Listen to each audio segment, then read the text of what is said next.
and welcome to my second book critique set. For this set, I did 5 different books. The first book was Trombone Shorty, which was an autobiography by Troy Andrews. It was super cute. The story told about how he got to meet a famous um, New Orleans singer, and it had a lot of the cultural aspects of New Orleans. And it was really interesting to see how he got into trombone playing and the culture down in New Orleans. A Place Inside of Me is a brand new book, which was a Caldecott Honor this year, and it was actually about the Black Lives Matter protests, and it was a poem about a kid's perspective on what was going on in the world. Journey is adorable. This was one of my favorite books from all of my critiques this week.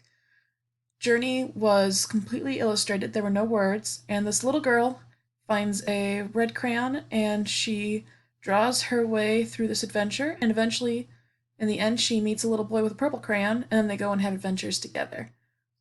If you really think into it, it has a lot of deep themes, and it can even be thought about how people journey through life and then find someone in the end. We Are Water Protectors was this year's Caldecott Medal Award winner. I was super excited that my library had this. It was about Native Americans and their beliefs about water, because in this author's tribe, the women protect the water and the men protect fire. Finally, my feature text was Mrs. Frisby and the Rats of Nim.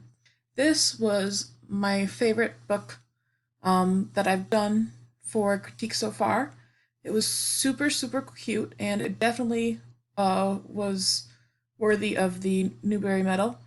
The book was about Mrs. Frisby and her little group of, like her little family of mice, and her son Timothy gets sick, and she goes and gets him healthy with medicine. However, they need to move away from the farmer's field because the plow is coming through very soon. So she can't move Timothy because the cold air will make him sick from the spring. So she goes on this adventure and she finds out all about her family, her late husband, because she's a widowed mouse, and his origins, and she makes friends with these brats. I don't want to spoil the ending for you. However, it's really interesting, and it has a lot of science and agricultural aspects. So for the 2 lessons I came up with, they were both for 4th graders. The first lesson is a science lesson, and the science lesson is basically revolves around natural selection. So I found this simulation of natural selection, which is really cool for kids to kind of see. So you can add more bunny rabbits, and they can have different genes. So they can either have short or long fur, short or long ears, straight or floppy ears, and short or long teeth. And you can see how the bunnies just kind of reproduce over time. Well, then you can add limited food that's hard to eat, and you can add wolves, and the bunnies start to reproduce, but they also die off pretty quickly, so they don't reproduce as quickly. And kids can kind of experiment with this, and they can then they can talk with their peers, and it can be used in a science lesson to just kind of discuss how the environment and different genes affect survival.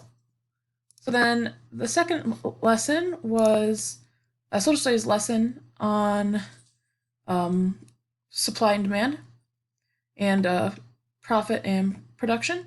So the students can dive into different aspects of agriculture and where our food supply comes from. And so for this, they can, instead of having to do like a book, like a report on paper, there's this really cool technology feature. It's called Glogster, and I made a one on agricultural innovations with agriculture, and the innovations that I found were pretty interesting.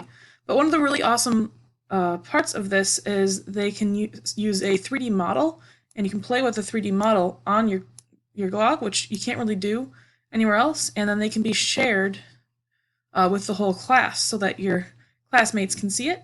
And you can use this in a couple of different ways. You can either have them share it to a discussion board, or they can present it in front of the class, and everybody can take their turn. So there's a lot of things you can do with this. So I hope you enjoyed my book critiques for this week. Thanks for watching, and I'll see you again next week.